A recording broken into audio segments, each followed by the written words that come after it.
केंद्रीय गृहमंत्री अमित शहांचा आज मुंबई दौरा। मुंबईच्या अंधेरीत नाफेडच्या कार्यक्रमाला लावणार उपस्थिती।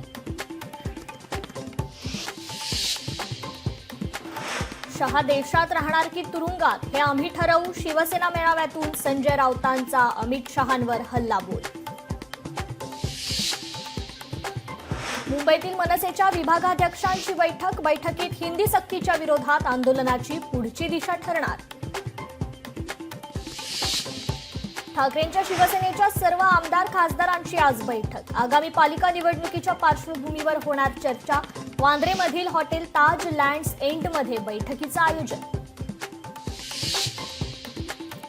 जनतेच्या मनात जे आहे तेच करणार। मनसेसोबतच्या युतीबाबत उद्धव ठाकरेंचं मोठं वक्तव्य।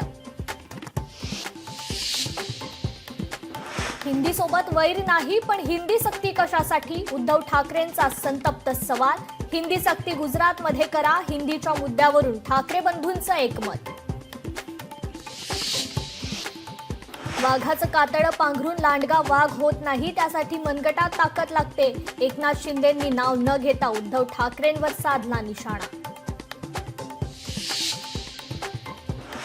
शरद पवार आणि अजित पवार पुन्हा एकाच मंचावर येणार। बारामतीतील विद्या प्रतिष्ठानमध्ये आयोजित कार्यक्रमाला पवार कुटुंब एकत्र। अमरावतीत जिल्हा परिषदेच्या 8 शाळांना टाळं। 17,348 विद्यार्थ्यांनी सोडली जिल्हा परिषदेची शाळा। गेल्या 4 वर्षातील धक्कादायक आकडेवारी समोर। सातारा जिल्ह्यात पावसाचा कहर। पुढील 48 तासांसाठी ऑरेंज अलर्ट। अनेक ठिकाणी जनजीवन विस्कळीत।